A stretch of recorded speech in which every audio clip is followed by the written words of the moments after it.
सभी को मेरा नमस्कार। मैं श्रीमती भूमिका शर्मा, सहायक प्राध्यापक अर्थशास्त्र, शासकीय महाविद्यालय बागबाहरा से। आज का हमारा अध्ययन का जो विषय है वह है भारत में संघीय वित्त व्यवस्था। इसके पहले की वीडियो में हम लोगों ने पढ़ा था कि संघीय वित्त व्यवस्था क्या होती है। अब हम देखेंगे कि संघीय वित्त व्यवस्था के सिद्धांतों के अनुरूप भारत में किस प्रकार की व्यवस्था की गई है। ये जो मैंने टॉपिक उठाया है वो आपके फर्स्ट यूनिट में भी है और सेकेंड यूनिट में भी है। फर्स्ट यूनिट में आप देखेंगे physical federalism in India and vertical and horizontal imbalance, और सेकेंड यूनिट से भी जो स्टेट फाइनेंशियल रिलेशंस हैं, resource transfer from central to state, इससे संबंधित जो भी विषय वस्तु है उसके बारे में इसमें मैंने चर्चा की है। तो आइए देखते हैं।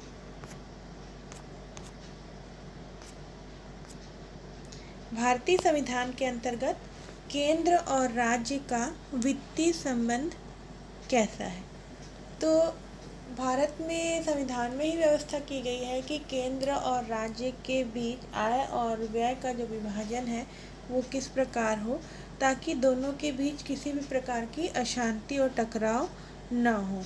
तो संविधान में ही विधायी शक्तियों को केंद्र और राज्यों के बीच 3 भागों में बांटा गया है। पहला है केंद्रीय सूची, दूसरा है राज्य सूची और तीसरा है समवर्ती सूची। तो केंद्रीय सूची जैसा नाम से स्पष्ट है कि इसमें केंद्र सरकार के कार्य और जो शक्तियां हैं उसका विभाजन किया गया, उसको शामिल किया जाता है, और इसमें उन करों का विवरण रहता है जो केंद्र लगा सकती है। दूसरी जो सूची है वो राज्य सूची है, जिसमें राज्य की शक्तियों का उल्लेख रहता है, और इसमें उन करों का विवरण है जिन्हें राज्य सरकार लगा सकती है।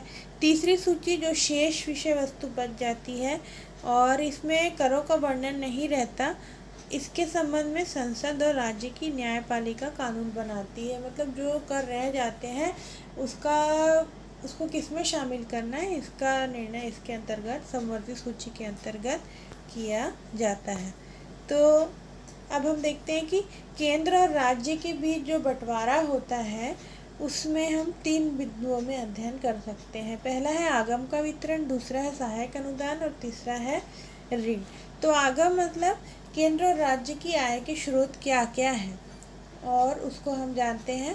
तो पहला राज्य के आगम के स्रोत है। तो राजस्व या आगम का वितरण के बारे में जो भी संवैधानिक उल्लेख किया गया उसके बारे में बताना चाहूँगी मैं कि भारतीय संविधान के अंतर्गत 268 से 281 तक केंद्र और राज्य के बीच राजस्व के वितरण का विवरण दिया गया है। ये एक महत्वपूर्ण बिंदु है जिसको आप ध्यान में रखेंगे। ये वैकल्पिक प्रश्नों में आपसे पूछा जा सकता है कि ये अनुच्छेद किससे संबंधित है। तो 268, 268 टू 281 जो है वो भारतीय संविधान के केंद्र और राज्य के बीच राजस्व वितरण को बताता है। और जो अनुसूची 7 है उसका अनुच्छेद 42 से 63 तक जो भी मदें दी गई हैं वो राज्य सूची में कर के स्रोतों को व्यक्त करती है। तो ये भी इम्पॉर्टेंट बिंदु है कि 42 से 63 तक में जो भी मदें हैं वो राज्य सूची में कर के स्रोतों को व्यक्त करती है। और अनुसूची 7 में 82 से 92A तक की मदें केंद्र के करों के स्रोतों को व्यक्त करती है। तो ये भी एक महत्वपूर्ण बिंदु है। अब हम देखेंगे कि राज्य सरकार के आगम के स्रोत क्या क्या हैं। तो पहला तो है भू राजस्व, और ये सभी पॉइंट आपको याद रखना पड़ेगा क्योंकि इससे बहुत सारे प्रश्न आते हैं कि कौन सा राज्य सरकार का आगम का स्रोत है, कौन सा स्रोत जो है वो केंद्र सरकार का। तो एक है भू राजस्व, विक्रय कर या क्रय पर कर, समाचार पत्रों को छोड़कर जो बिक्री कर या क्रय पे कर लगता है वो, कृषि आय पर कर, भूमि तथा भवनों पर कर, कृषि भूमि पर संपदा और उत्तराधिकारी शुल्क, शराब तथा स्वपक औषधों पर उत्पादन शुल्क। ये भी ध्यान में रखेंगे। स्वपक औषधों मतलब जो नशीली दवाइयाँ होती है जिनसे नशा होता है, इस प्रकार की वस्तुओं के उत्पादन पर राज्य सरकार ही शुल्क लगाती है। किसी स्थानीय क्षेत्र में वस्तुओं के प्रवेश पर कर, धातु अधिकार पर कर, ये सब राज्य के आगम के स्रोत रहे हैं।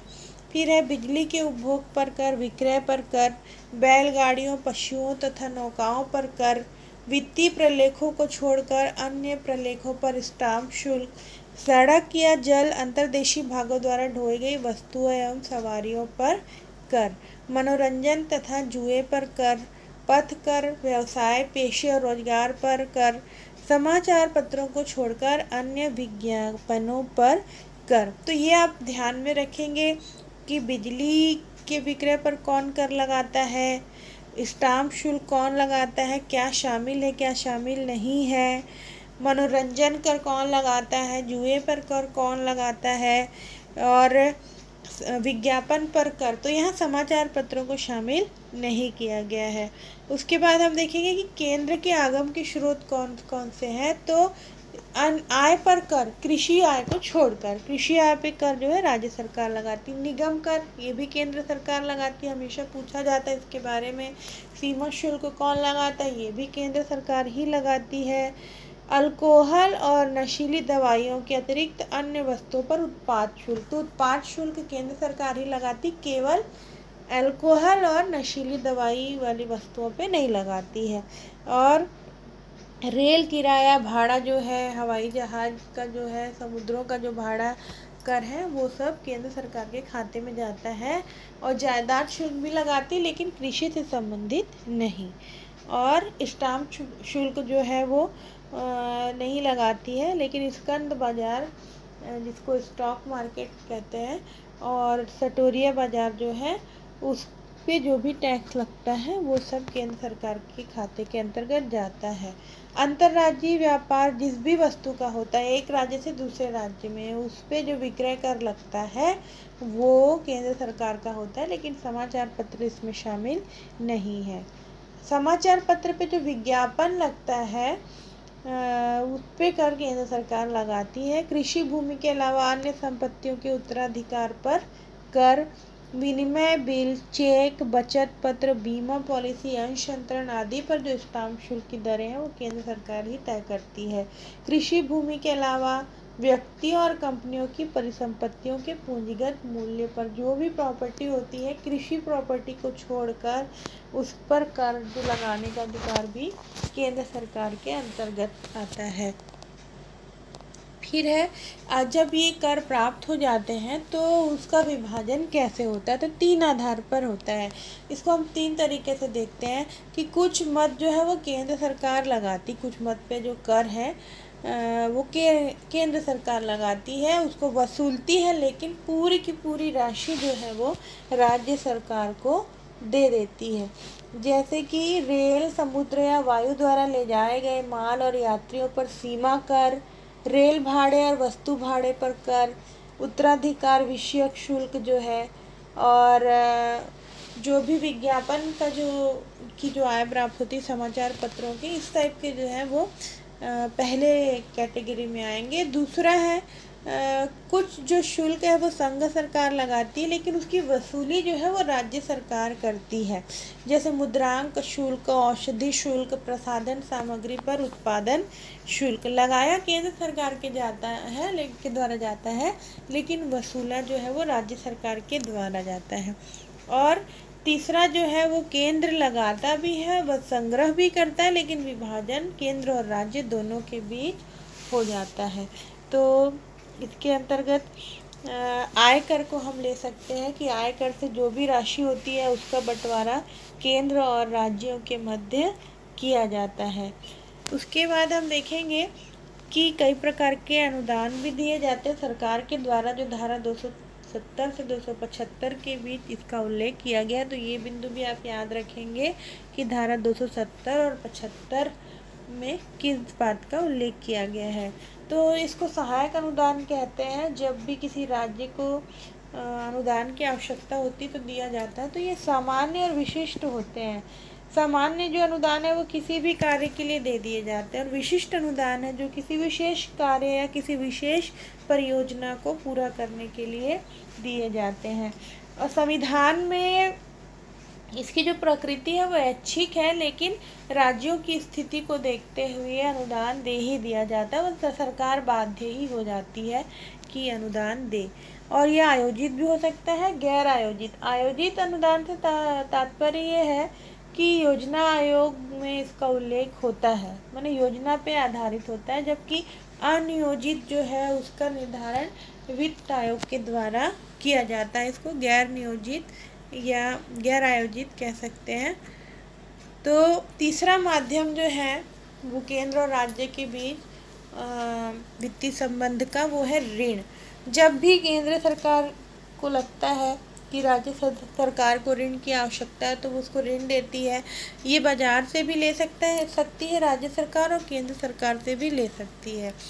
लेकिन इसका सबसे बड़ा फ़ायदा ये रहता है कि केंद्र और राज्य का संबंध मजबूत होता है और उसका नियंत्रण जो है वो राज्य सरकार पर बना रहता है। और धीरे धीरे स्थिति ऐसी आ गई है कि राज्यों की जो ऋण की मात्रा है वो दिन ब दिन बढ़ती ही जा रही है।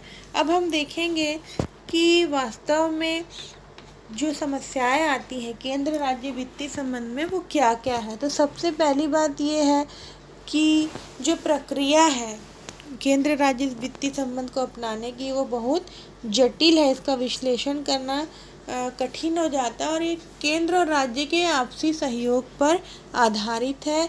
जब ये संविधान बना था तब 1947 की स्थिति थी और अब समय में बहुत परिवर्तन हो गया है। कई बार इन वित्तीय मुद्दों को लेकर केंद्र और राज्यों के बीच कई प्रकार का मतभेद जो है वो उत्पन्न हो जाता है, खास करके अगर दोनों जगह अलग अलग राजनीतिक दल होते हैं।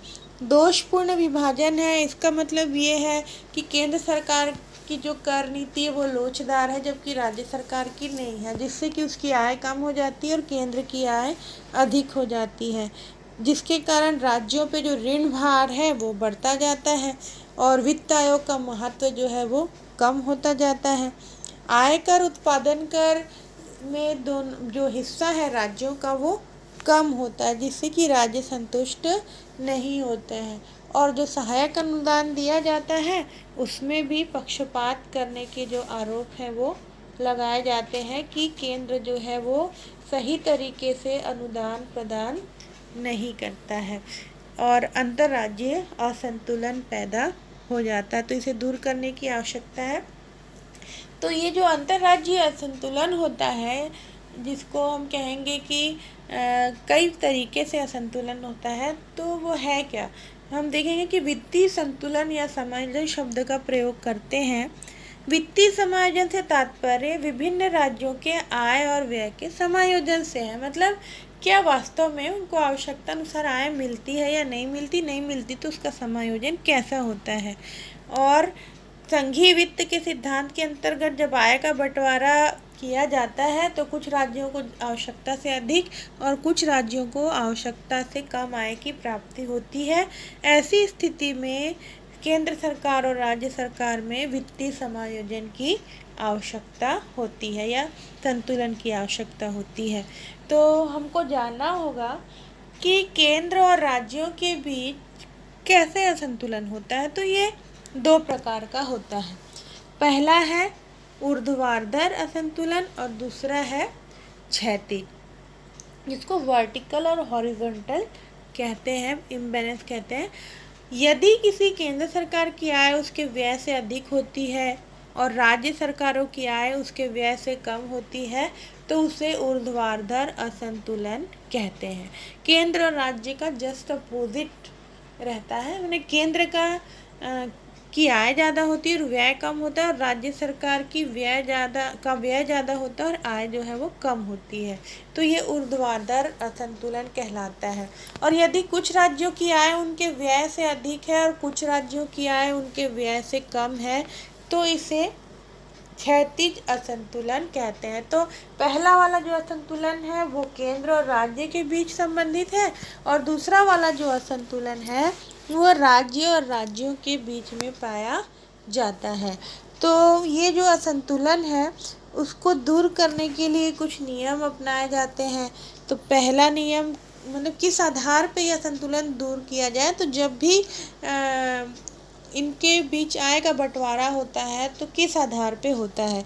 तो कर आय का जो वितरण किया जाता है तो उसको कुछ नियमों को ध्यान में रखते हैं कि उस राज्य की जनसंख्या कितनी है, ज़्यादा है कि कम है, राज्य में कितनी राशि से कर प्राप्त होता है, उसका राजस्व का हिस्सा कितना है, राज्य की कर दान क्षमता कितनी है जिसके आधार पे उसको हिस्सा प्रदान किया जाता है, वहाँ की औद्योगिक प्रगति कैसी है, क्षेत्रफल कितना है, ये देखते हुए कि आवश्यकता किस आधार पर कितनी है, मतलब जनसंख्या के आधार पर है कि औद्योगिक प्रगति के लिए चाहिए कि प्राकृतिक संसाधन के लिए चाहिए, इस आधार पर और एक या दो अधिक आधारों को मिलाकर भी केंद्र द्वारा राज्यों को उनकी आवश्यकता के हिसाब से कर में अंशदान दिया जाता है। दूसरा जो है कि अनुपूरक या अतिरिक्त कर लगा सकते हैं। मान लो कि कर के ऊपर कर लगाया जाता है, इसको कहते हैं सरचार्ज या स्पेशल कोई टैक्स लगा दिया जाता है। यदि केंद्र सरकार कोई कर लगा देती है राज्य सरकार द्वारा लगाए जाने वाले कर पर, मतलब यदि कोई राज्य सरकार कर लगा चुकी है उसके ऊपर एक और एडिशनल टैक्स जो है वो केंद्र सरकार के द्वारा लगा दिया जाता है। या उल्टा भी कहें कि केंद्र सरकार कोई कर लगाती है उसके ऊपर राज्य सरकार कोई कर लगाती है अपने व्यय को देखते हुए, तो ये एक समायोजन का तरीका होता है। दूसरा जो नेक्स्ट है वो है संघीय आर्थिक सहायता। इसका मतलब ये है कि यदि किसी राज्य को बहुत ज़्यादा आवश्यकता होती है, उसके ऊपर कोई संकट आ गया या प्राकृतिक आपदा आ गई, तो आवश्यकता अनुसार केंद्र सरकार उसको अनुदान देती है। ये शर्त के साथ हो सकता है या बिना शर्त के साथ हो सकता है, ये किसी अवधि के साथ हो सकता है या बिना अवधि के साथ हो सकता है, या इसका उद्देश्य पिछड़े क्षेत्रों का विकास करना हो सकता है। कई कारण ऐसे होते हैं जिससे आर्थिक सहायता सरकार के द्वारा दी जाती है। तो भारत में इन सभी विधियों का जो है वो प्रयोग किया जाता है। अब हम देखेंगे कि वित्तीय संतुलन के लिए क्या क्या सिद्धांत अपनाए जा सकते हैं विभिन्न राज्यों में। तो पहला सिद्धांत ये है कि करदान क्षमता के आधार पर सहायता देनी चाहिए, मतलब जिस राज्य की कम करदान क्षमता है, कम है, उस आधार पे उसको व्यय के लिए सहायता देनी चाहिए। आर्थिक विकास की क्षमता के आधार पर अविकसित राज्यों को ज़्यादा सहायता मिलनी चाहिए।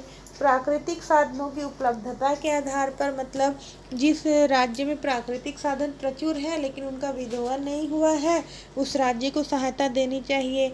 जनसंख्या के आकार के आधार पर, जलवायु और सिंचाई की क्षमता के आधार पर, कई राज्यों में बार बार सूखा पड़ता है या कई राज्यों में बाढ़ आ जाती है, ऐसे राज्यों को ज़्यादा सहायता देनी चाहिए। तो ये आवश्यकता और परिस्थिति के अनुसार वित्तीय संतुलन स्थापित किया जा सकता है। और भारत के संविधान में वित्तीय असंतुलन दूर करने के लिए 3 तरीके अपनाए गए हैं। पहला है वित्त आयोग, जिसका जो 280 अनुच्छेद है उसमें उल्लेख किया गया है, और वित्त आयोग के माध्यम से जो भी आय प्राप्त होती है उसका बंटवारा उपरोक्त नियमों को ध्यान में रखकर किया जाता है।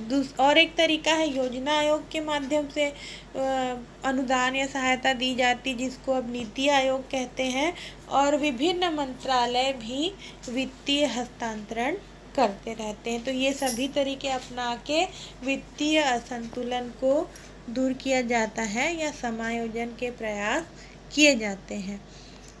अब हम कह सकते हैं कि केंद्र और राज्य का संबंध किसी भी देश में बहुत मजबूत होना चाहिए। संघीय सरकार में ये बहुत आवश्यक है, और केंद्र का व्यवहार एक मुखिया की भांति होना चाहिए। जैसे एक मुखिया अपने परिवार के सभी सदस्यों का ध्यान रखता है, वैसे ही केंद्र सरकार को राज्य की आवश्यकताओं को ध्यान में रखते हुए विभिन्न राज्यों में आपस में संतुलन बनाते हुए और सहयोग स्थापित करते हुए संघीय वित्त व्यवस्था करनी चाहिए, और संघीय वित्त व्यवस्था के सिद्धांतों का पालन करना चाहिए। तभी किसी भी योजना के जो उद्देश्य हैं वो पूरे हो पाएंगे। धन्यवाद।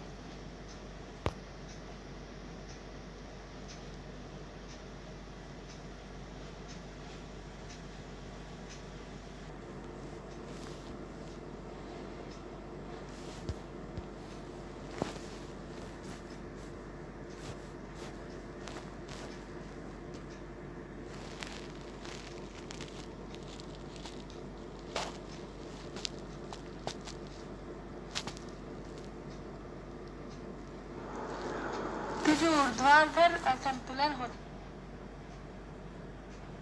है उसको दूर कर